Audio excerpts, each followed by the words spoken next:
Welcome to State of Ed, a podcast about education inside the classroom and out. My name is Marc Isseks. And I'm Karen Walsh. You absolutely are Karen Walsh, and you are not Nick Simone. For those of you who listen to this podcast regularly, we are super blessed to have Karen with us. Karen is a colleague of mine. I know Karen for 15 or 20 years, if not longer. Mm. She is an English teacher in the school where I am an assistant principal. And when Nick told me he had a conflict this evening, Karen was my absolute first go-to because of our guest, who is just a perfect match for Karen and all of her talents. So let me tell you a little bit about our guest, and then Karen, you'll kind of tell us a little bit about you, and then we'll get this conversation up and running. And it's going to be a messy one because there are a lot of creative people on this conversation, and a lot of thoughts and rumination and things that we're working on and processing. So it's definitely going to be a messy but really awesome and fun conversation. I'm looking forward to it. And our guest is Dan Thomas, who is a former STEM teacher from Jamestown, New York, just a little bit south of Buffalo, a fellow New Yorker. And he is a recently retired teacher who spent his entire career at the same school he graduated from, which is absolutely incredible. And I know that Karen can definitely speak to consistency and longevity as well. Dan is passionate about STEM, PBL, and play in the classroom, especially when it comes to good old-fashioned Legos. And I definitely want to talk a lot about that as well. I had the great fortune of meeting Dan at the FETC conference in Orlando, which is just shout out to FETC and Jen Womble. They do a fantastic job. And if you're an educator looking to make incredible connections, you must get yourself to FETC. And once I got into this conversation with Dan and saw his love for student engagement, I knew that he would be an absolute great guest for this podcast. So Dan, welcome to State of Ed. Wow, I'm trying to figure out who this guy is you're talking about there, Mark. You know, yeah, It's great. you. Yeah, just a simple guy from Western New York, doing what I do. I've been to Western New York. There are no simple people. They're very complex humans out there You who know, are we very capable of handling a ridiculous quantity of snow, by the way. a couple inches here or there, yeah, we get some. Yeah, you're lake effect people, so you get a couple of feet at a time. So Absolutely. yeah, Dan, take us a little bit through your career in that one school, and then Karen is also spent a tremendous amount of time at our school as an English educator, and definitely want to hear about both your experiences before we kind of dive deeply into this conversation on tech and play and engagement. Oh, well, I started teaching in 93. Like I was literally I graduated college in December of 92. In February 1st of 1993, I started teaching. And my first day was a snow day, by the way. And I set off the alarm. So yeah, so my first day was a snow day. And I walked back into my old school 4.5 years later, from when I graduated. And 32 years later, I was still there. Yeah, I loved what I did. I had a great, I'm speaking to you, Mark, as a principal. I had great administration, um, very supportive, very allowed to do really kind of what we felt was right for the kids. They let us be professionals. And I found that that's not quite always the case everywhere else, but I got to teach kids and I got to have fun with kids and this September was the first September since I was 5 that I didn't go to school. So, 50 years of going to school, and it was a little weird. So now I just try to get some words out there that, we're teachers. Let's teach. Let's be people. Let's be humans. Let's make connections and do that type of stuff. So yeah, that's what I'm doing. Karen, that has to resonate with you, doesn't it? 1,000%. I too started in 1993. I graduated in May of 93, and then I started in September of 93. And I taught at the school in the same town that I live in and I still live in. So very, very similar with you, Dan. Yeah, the same zip code. I didn't actually go to that school, but there was a junior high that fed into the school that I teach in now, and which is now the current Elmont Memorial Library. I didn't know if you knew that, Mark. So that was my junior high school, and it there's a big sense of pride to work in the town that you live, and see, some people, running into kids at Home Depot, or, running into families. And, it's just a really, special, um, a special thing. Oh, I got so Yeah. many stories about stuff like that too between me and my daughter. It's the running Yeah. joke in our family about that. And it's funny too, also, like, I've been teaching for 32 years. And one of the things that I always tell the kids, I tell them, I said, guys, I've been in this classroom longer than any home I've ever lived in. And they look at me, they're like, what? I'm like, yeah, now Wow. you wonder why I want to keep it so neat. There you go. It's probably not even true. It's just a ploy to keep a neat classroom, which is It Karen's. is She's actually she's is playing true. chess, Dan. Yeah, she's not playing I checkers. play the long game, Mark. I play the long game. Well done. Well done. Right before we started recording, Dan and I were just like on the verge of just letting all of our feelings out about AI, but I like really promised, like, please, let's save it for the conversation once we start recording. So here we are, we're recording. Dan, let's just fire out and talk about it, because it's the biggest topic right now in education. What are your thoughts and musings about AI and where we are and where we're going? Oh, well, I think AI's kind of reached that point where I'm sorry if you hear my dogs. My wife just got home.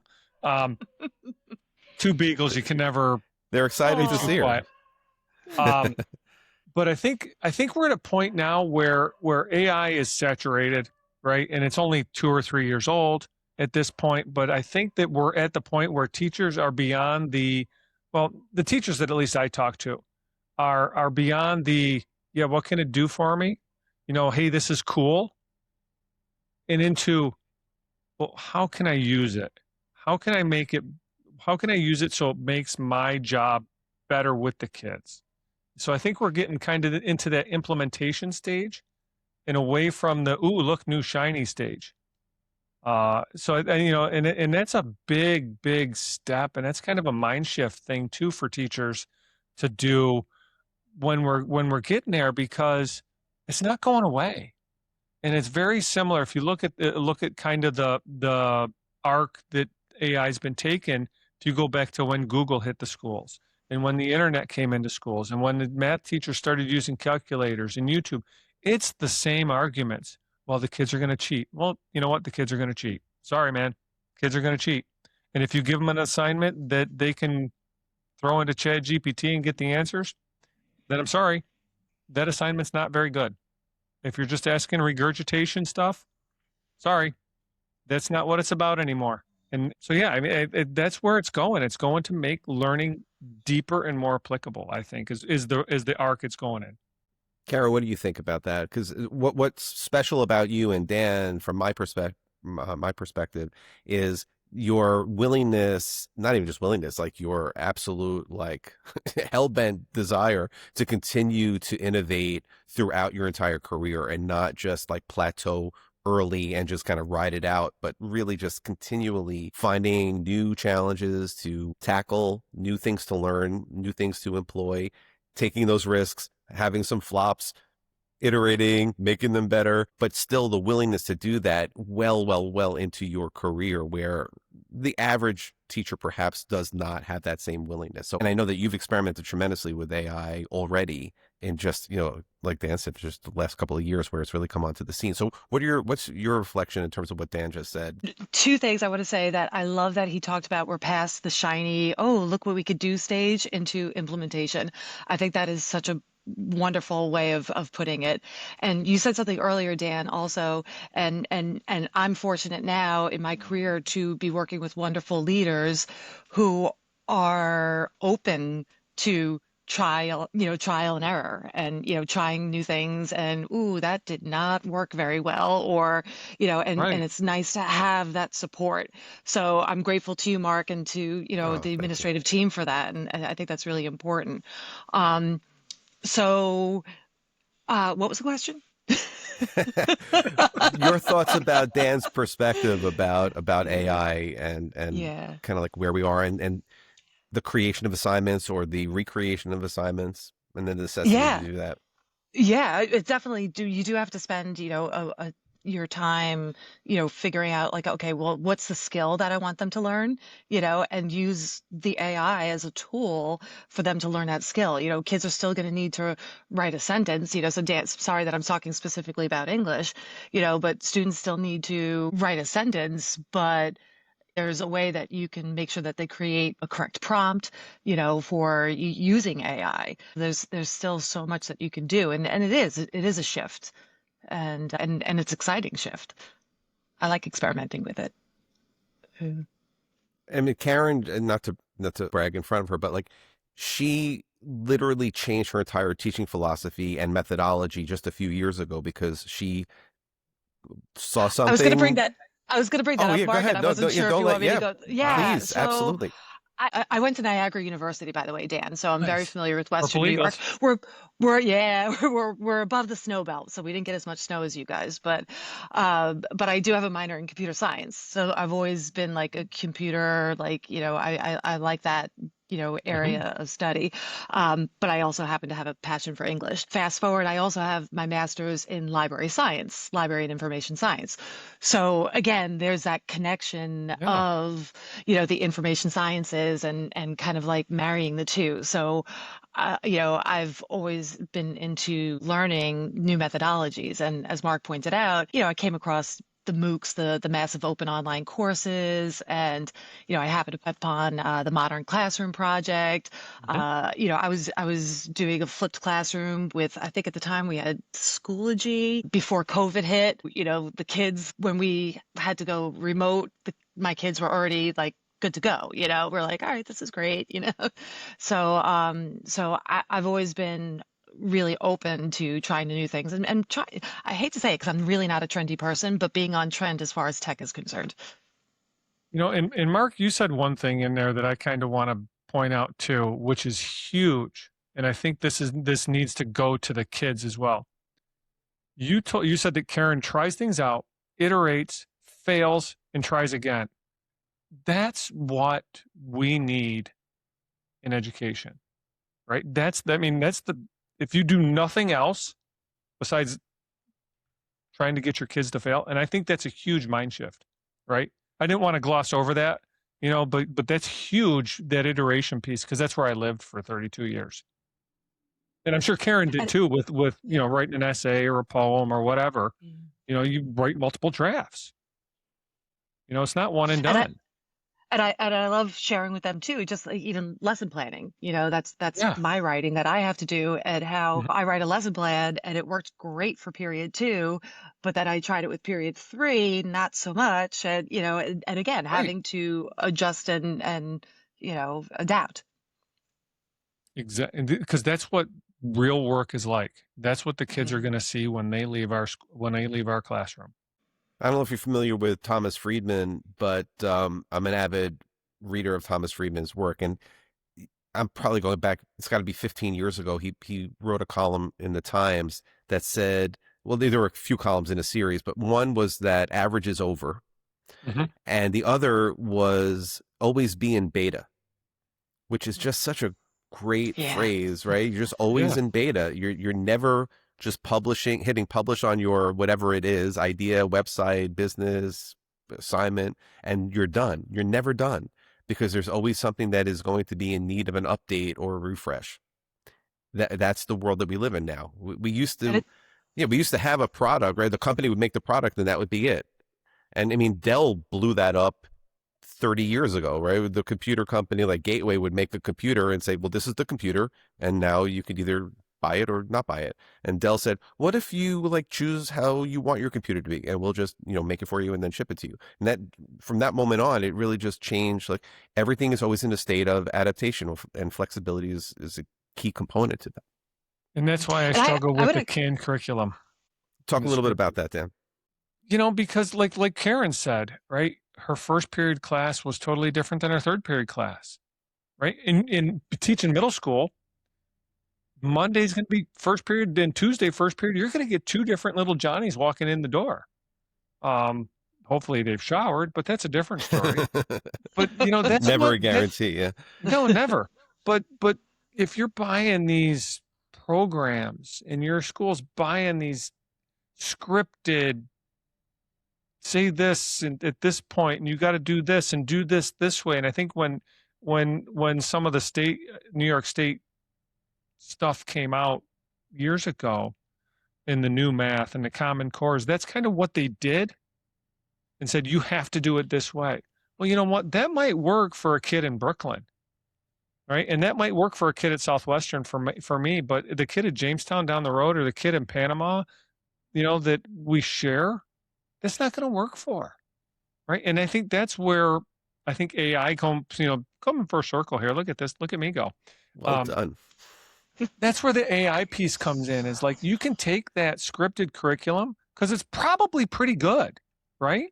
It's addressing the standards, but now you can throw that lesson plan into ChatGPT or School AI or whatever your AI tool of choice is and say, how do I make that relevant for my 7th graders at Southwestern? We just had a snowstorm, or we just had it's coming to spring. How do I make math come alive? How do I make the outsiders relevant to my 7th graders in an ELA class? And what's a project I could do with them, right? This is what I've been doing, because Karen, you've been doing some awesome things for 30 years, and you've probably got your go-to lesson plans. But with AI, now you can say, what can I do to make this better? Punch some holes in this. What are some things that you can see that might be an issue? What are things that are great? What are things that are an issue? How can I tweak those? What are some things that I can prepare? And on top of that, now you have time to actually talk to the kids. And that is where the rubber meets the road. If you have time to talk to the kids as kids, and then you can use your tools in your toolbox and your teaching skills And to make that I connection. enjoy making them part of the process. With the kids, Exactly. I'm like, and trying something new. So, hey guys, I'm trying this. I've never done it before. I don't know how it's going to go. I need your honest feedback. Like, what can we do? I teach 8th grade this year. I taught 11th and 12th grade for about 28 years. And, and I was, it's easier to be open with the senior high kids.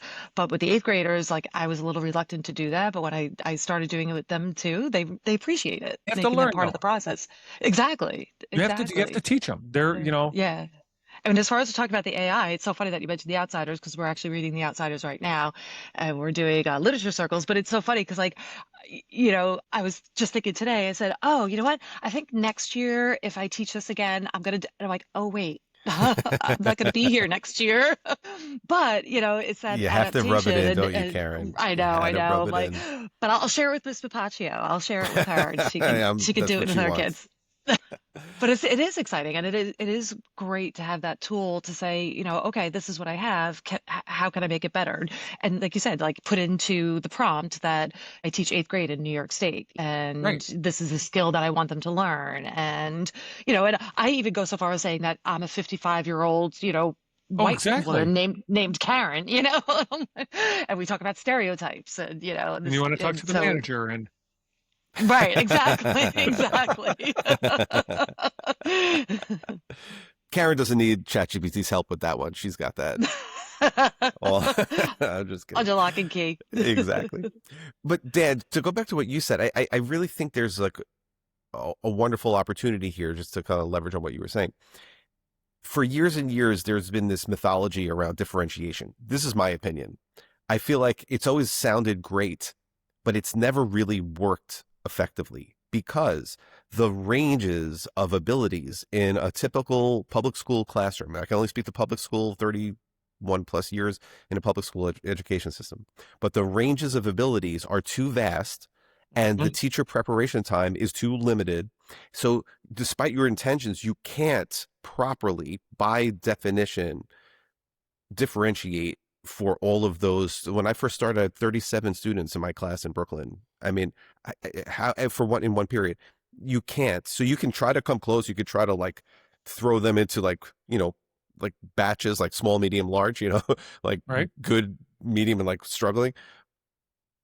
But now all of a sudden, with agentic AI, there's this real opportunity to bring to bear what the philosophy was intended to produce of differentiation, because you can literally you could create a GPT, create a gem. You can create these tools, these agents, to literally meet every student specifically where they are and help bring them up to whatever the baseline is that you need them to be at in order to get into your next unit, your next topic, etc.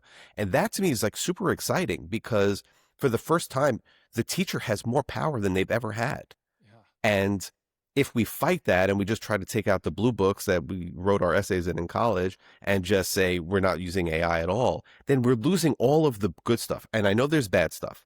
I know there are plenty of valid arguments about AI's downside, about there's the ethical side of AI and the legal side of AI. I understand all of that, and it's valid, and it will run its course, that conversation. But in the moment right now, the teacher has the ability to be more powerful and more effective than they've ever been if And Mark, leveraged correctly. just to add to that, like you talk about the power, but it's not consuming as much time. And that's Right. the beauty of Yes. it. Like that's the beauty of it. Like it is It's not, so much more power and it's not taking up the time. and it's not another thing that you're adding to a teacher's plate. Right. It's not another initiative. It's not another program. It's not another SEL thing. It can be, right? It can be used for that, but that's a whole nother topic for a whole nother day. But, you're talking about things like, and I stole this one from a deal from Magic School because we were a Magic School when I left. And he created this custom prompt inside of one of his things and he called it spicy, medium, and mild.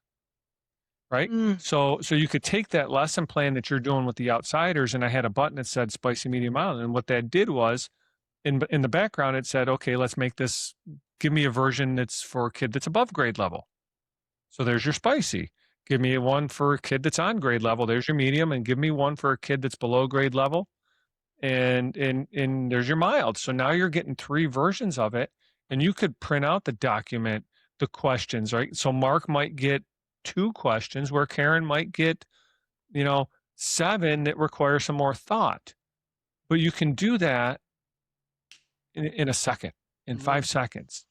Now, obviously, there's still some teacher input that has to be in there. You still have to edit it. You still have the critical thinking. And speaking of critical thinking, I think AI is going to improve critical thinking if it's used in the effective way that it needs to be used. But that's something we can get to.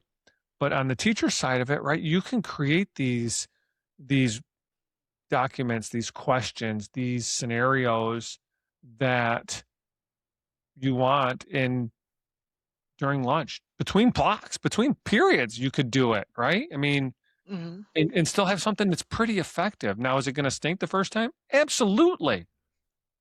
You know, sometimes I still fall down when I walk, right? I mean, right? I play golf and sometimes the ball goes way to the right, like I hit one in the road today. Good thing there wasn't anybody driving by. Yet Um, another soft retiree flex. I get it. I get it. well, the snow finally melted. Mm. Oh, I could read Karen's mind. She's absolutely stealing that idea, maybe as early as tomorrow, potentially. Oh, It's and possible. again, that's part of what I'm trying to do too, Mark, is like when I talk about things and I do things and I tell people stuff, it's like, and I've started to call it the Tuesday test. Can I use it Tuesday morning? Yeah.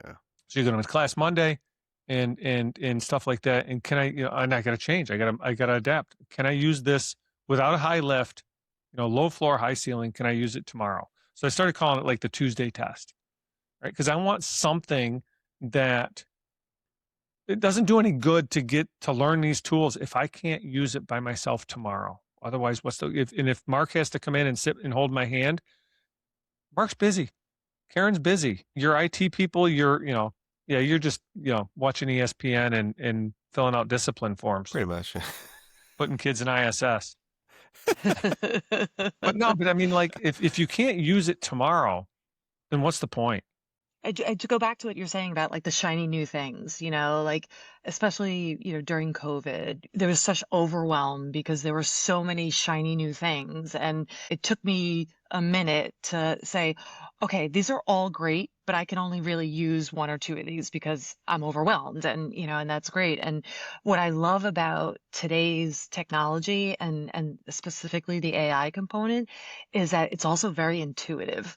And you do and the learning curve, I don't find it like I don't as laborious as it was like during COVID, learning all this new technology. I Yeah. find it's a lot more intuitive. You just got to talk, right? You can, Yeah. and what's sad is it's the worst it's ever going to be. And it's pretty darn good, right? Yeah. Yeah. And you just got to be willing to try some things and ask questions. It's not like a, hey, push button, get bacon type of thing. You know, there's some back and forth. I kind of I'm like that just, idea though. I think you're onto something I'm there. just thinking of the push, the hair dryers or the Yeah. hand dryers where it looks like, it says push button, get bacon. Yeah. Still haven't had bacon to come out of those, but, Keep pushing though. One day. oh, I keep pushing, Mark, in more ways than one. We could dream. It's you sidetracked me with the bacon. I apologize. I know. I lost my entire train of thought. It just took candy of one me. Sorry, reference. Mark. It just took one reference to bacon. I was gone. Dan, you spent so much time in the STEM world, right? You were that was your focus for many, many years. Isn't this really like taking those concepts and those ideals to just like all new extremes? And that to me was where I know what I was going to say, kind of connect that to what you had said earlier, which is the scripted curriculum. And I know some folks who are super creative and amazing educators down in like Georgia and that Mhm. part of the country, and they've moved to this scripted curriculum, and they're dying.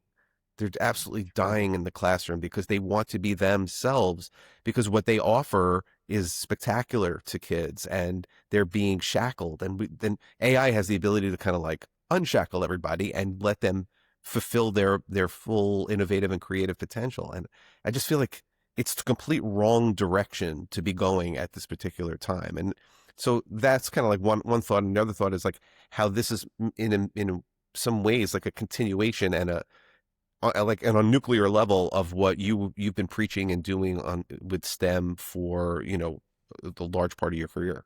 A lot of this, I'm glad you brought that up because a lot of the stuff that I did in my classroom, I took for granted, right? Because that's what I did growing up.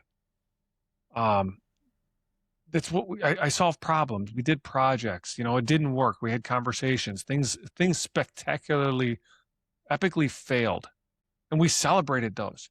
Whereas if a kid epically fails, maybe and I'm going to pick on ELA a little bit, Karen. Sorry, It's all but good.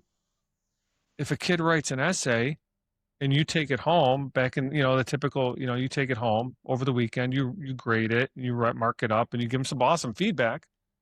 But 2 or 3 days later, that kid gets that feedback. It doesn't mean anything to him. He just looks at or she just looks at the number in the corner, throws it in the trash can on the way out the door. Done. I got an 85. Okay, I'm happy with that. My mom's not going to be mad at me. Right? But what did they learn? And I think AI gives that feedback piece. And I think that's where I lived, right? We're looking at something, we're building a bridge, and I'm walking over and I'm going, well, why are you doing this? So there's the piece I think that the scripted curriculum and the sage on the stage doesn't get, is that how can I want to know what the kid's thinking. I don't care what the kid knows. He doesn't have to regurgitate it on a test to me because they may never build a bridge again.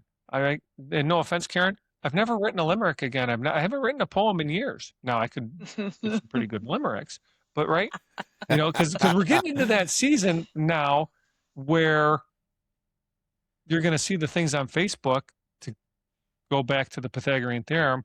I'm real glad I used learned the Pythagorean theorem in math class when it's time to do my taxes. And I'm like, well, you know what? My reply to that post is I use the Pythagorean theorem a lot of times during the day because I'm out back building the deck off the back of my house and I didn't have a framing square big enough. So I need that 3, 4, 5 right triangle to figure out if my deck's going to be square off my house or if it's going to be crooked as heck and my wife's going to yell at me. And it all depends on what you're going to do.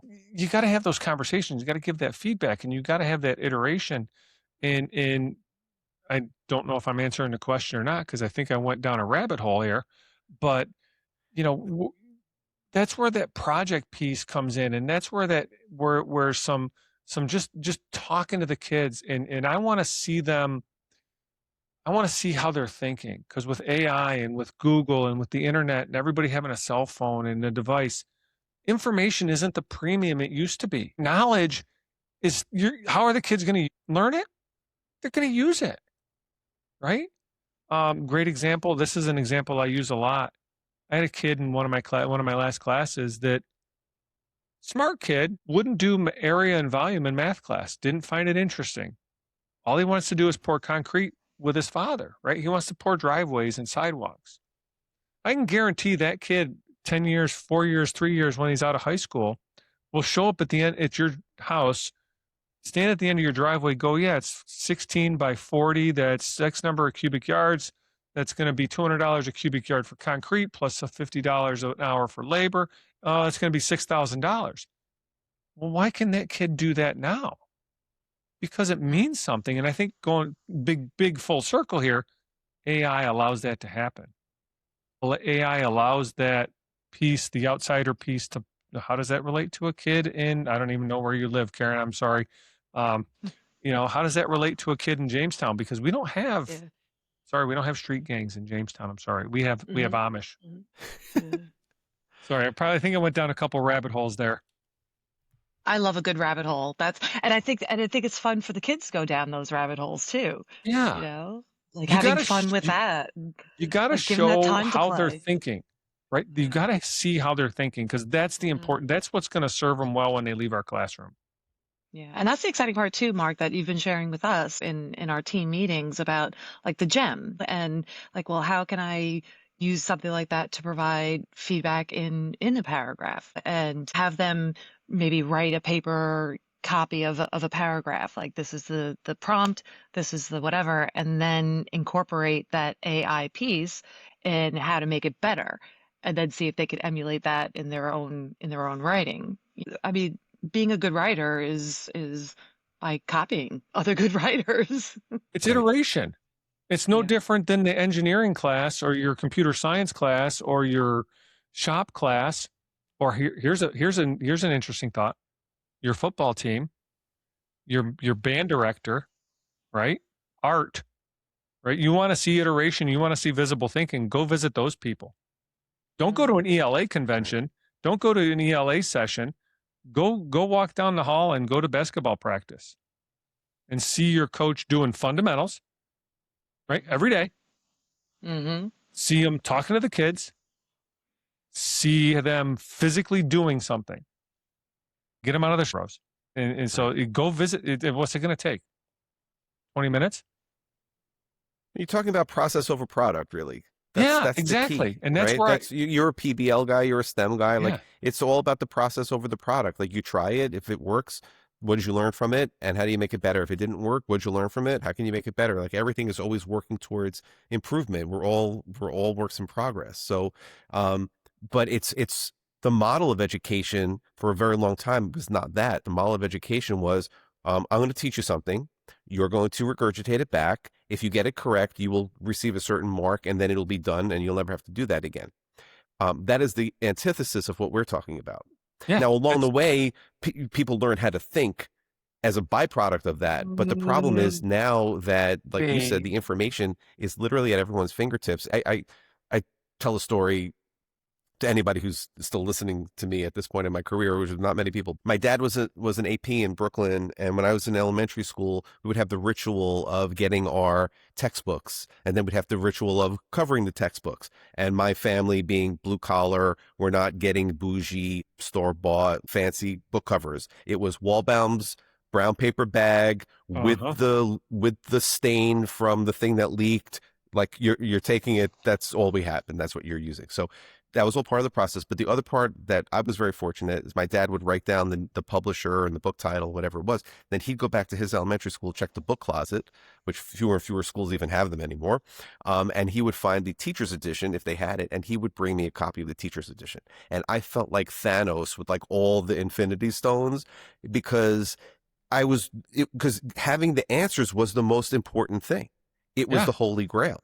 And I had all the answers. I knew what the teacher was going to ask because all the questions were on the margin that the kids couldn't see. And I knew the answers to all the questions because the teacher's edition gave suggested answers or responses. So I had like this sense of power, way too much for an 8-year-old or a 10-year-old at the time.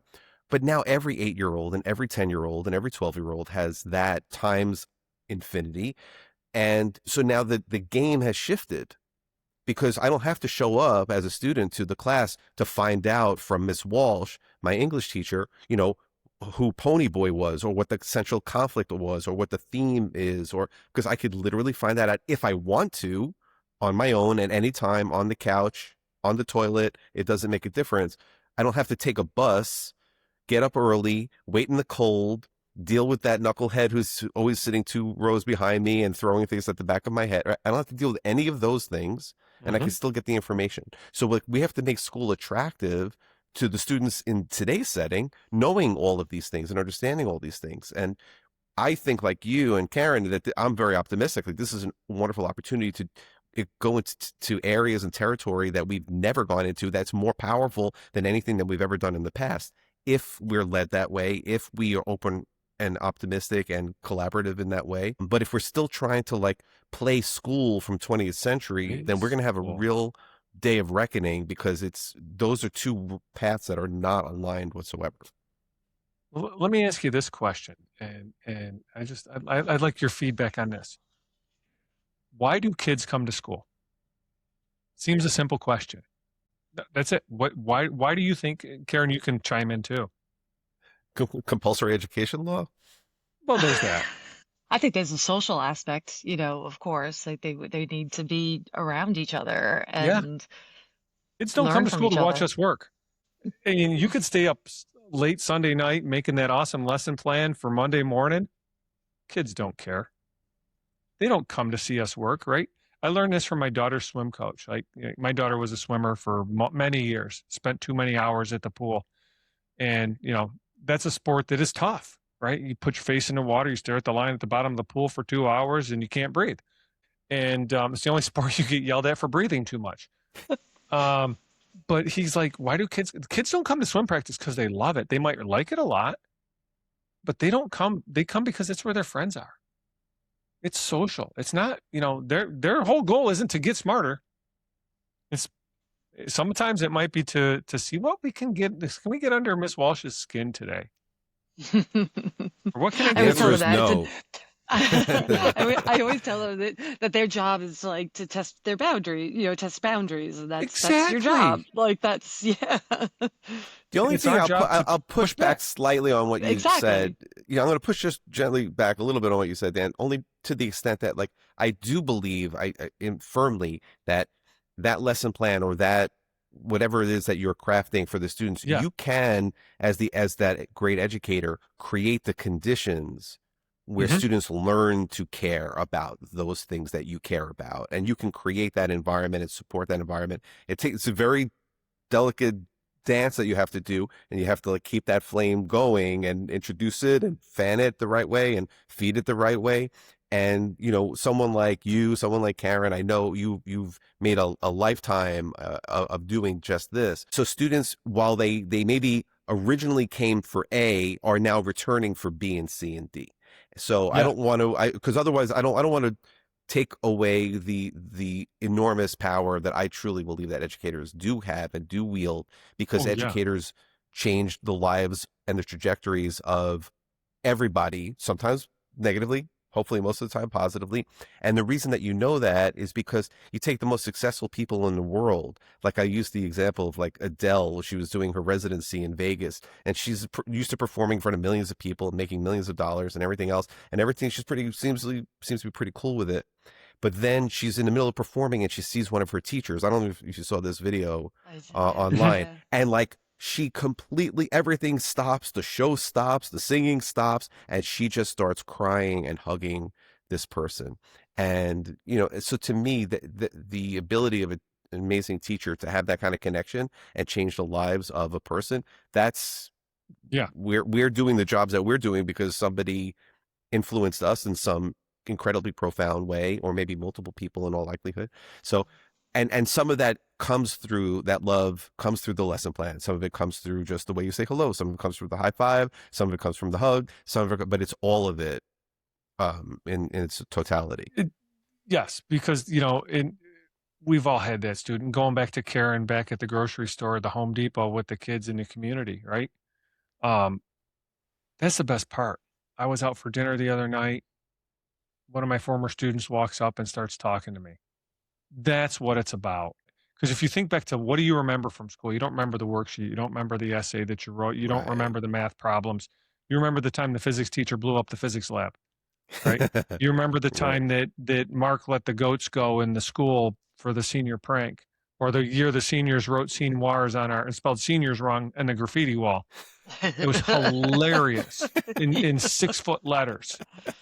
Um, so that's but that and you do it for that stuff, and you can see the kids, and you make that connection with the kids, It's and then the interesting that engagement comes along. It's interesting that you bring that. I lost my dad last June, and he was an educator as well in the same district and in the same community. And when he passed, I put something on, social media, and former students that are older than I am, Right. came out of the woodwork and were just talking about like, oh, Mr. Walsh, like, he's the reason I'm never late for anything, Hmm. and he shared a story, and I shared that story in his eulogy, and it's the consistency and that connection. And sometimes you My, don't see that, right? Unfortunately, we don't of see course. that for years. You don't Mm-hmm. see that Mm-hmm. one little Oh. simple one day you made a comment to a kid, hey, your haircut looks nice, or you just talk to them because that's what you do. But you don't realize that until 10, 15, 20 years down the road, what an impact that you have. I walked out the door and the art teacher had the kids take a picture and draw artwork of me with my sayings on them. So I got this awesome artifact from my 7th and 8th grade classes, my last ones. And you don't think that you make that impact on them.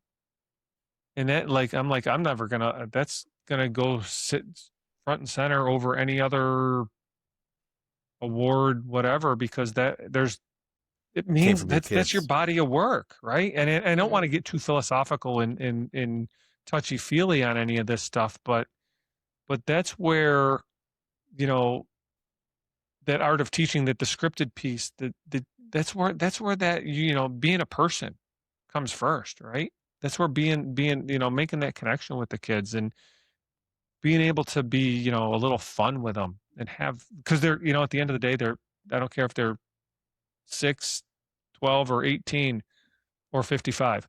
We're still kids. We're all somebody's kids. And sometimes we spend so much time with them that we forget they're kids, and we forget Mm. that they're learning, and we forget that they are going to make mistakes, and that's okay What because they I'm get so their own excited stressed about for out. What I'm so excited about for the future is that I really feel that, we did have the dark ages of education, teaching to the test, and the slows, and all the, I don't Mhm. even know what all that, and just the numbers and the blah blah blah blah. And I'm so excited for the younger generation of teachers, because I can attest to it at Swanica High School, that there's such an atmosphere of, again, just trying to learn new things, teach new ways, and embracing just, new technology, new methodology, and it's exciting. It's an exciting time, I think, for younger teachers. And And if I you can think one get of the that, keys to make that happen is people in the leadership ranks have to become very, very comfortable very quickly with saying things like, I don't know the answer to that, huge. which is something that's really tough for some folks, really tough for some folks. But I was working with a chairperson just earlier today. We were talking about AI, and I'm trying to like make heads or tails of it, and we're talking about generative versus agentic, and trying to come up with a gem that can help maybe just open up doors and try to allow new thoughts to be had. And the chairperson asked me like, okay, so then what do I do next? What do I do with this? And I turned to her and said, I have no idea. Whatever you want. Honestly, this is the first time I'm even having this conversation with anybody, because I just had this idea yesterday. I'm sharing it with you today. And by tomorrow, you will lap me with your knowledge on this very thing. My job is just to kind of like do my part to push people's thinking in the most supportive ways, and then support them as they explore and do all those other things, and not be hiding in a bush somewhere ready to pounce on them and then start writing negative evaluations. That's the Hmm. antithesis of what we need right now. So we need just Hmm. like kind of this openness and this willingness to say, you know what, I have no clue, but let's figure it out together. I think that's going to go a lot further than trying to pretend to know things that you can't possibly know. Kind of sounds like what should happen in the classroom too, with the kids. Absolutely. Let Absolutely. them fail. Like I tell my kids, somebody had to teach you how to eat. Somebody had to Mm. teach you how to tie your shoe because and some of you still can't. But That's what you Velcro learn is by, for. Yeah. watch the dogs. If you got, I had two beagles. You heard them earlier. They learned how to play and how to fight a little bit. When they went too far, they knew it, right? And Hmm. things got a little heated.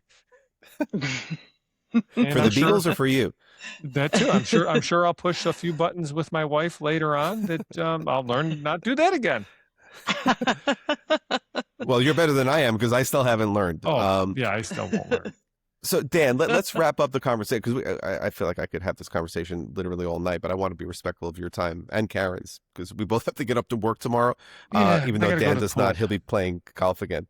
Um, in this new chapter of your life, Dan, how are you leveraging all of your skills, your understanding of STEM, your understanding of PBL? I know that you have an involvement in Legos. You have a kind of like a passion for that. So can you just kind of share what excites you about this new chapter in your life as a post classroom educator, but always an educator until the end?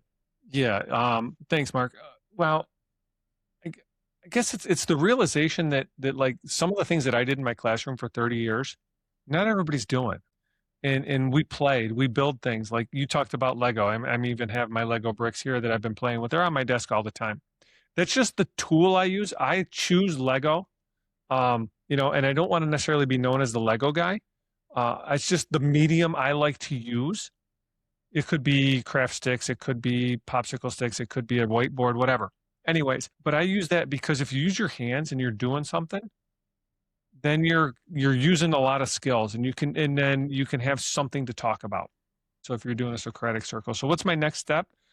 I'm working on trying to figure out a way to get some of this stuff out to teachers, out to educators that are like we kind of talked about earlier, that are looking for something.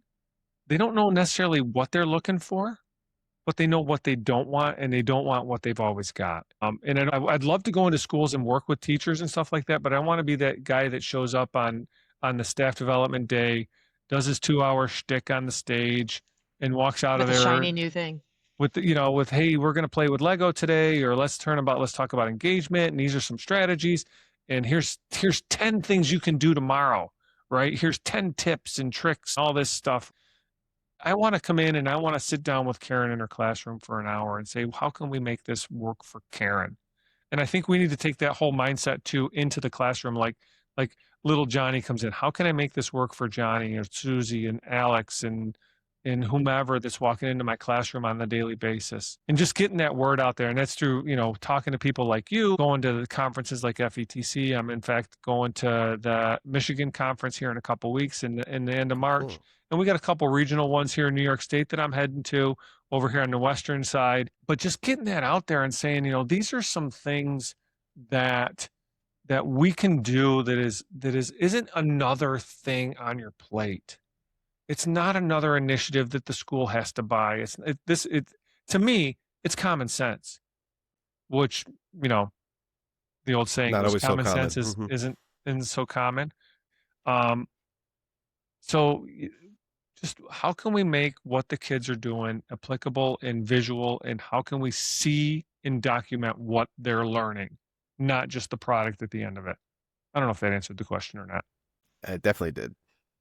Dan, where can people find you if they want to continue this conversation and seek you out for your expertise? I found that LinkedIn is a great place right now for education. LinkedIn is phenomenal. I think that's where we connected like Yep. virtually in the first place. I'm there on LinkedIn. Dan Thomas, I think there's probably 6 million of us. Coach Thomas Tech is my username. That's my little LLC that I started. And I'm on delving into TikTok a little bit, adding some videos, Instagram, just something else that maybe you didn't know, Mark.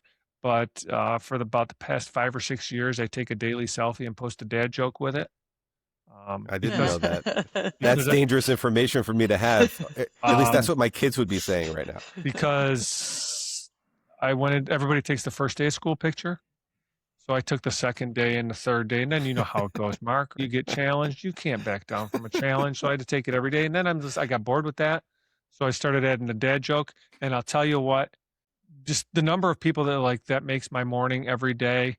Now That's that I'm awesome. retired, they come a little bit later in the day, but I used to do it before school because teachers would put them in their slide decks, in their morning slide decks. But yeah, so there's a cool dad joke and you know, the mug of me out there. So yeah, find me. I love to chat, reach out. CoachThomasTech.com is my website. My podcast is the Tech Ed Clubhouse. It's on Spotify. Yeah, 85 episodes in. Love to have you both on at some point if you're Beautiful. willing and able. And yeah, so we talk about all kinds of good stuff. That's awesome. Dan, it was such a pleasure. Karen, thank you so much for Yeah, answering the yeah, call and yeah. delivering in the clutch. Really, really, thank you Thanks for both having so me. Really, much. it was an honor. Oh, no, the pleasure was mine. Thank you both. I really appreciate it.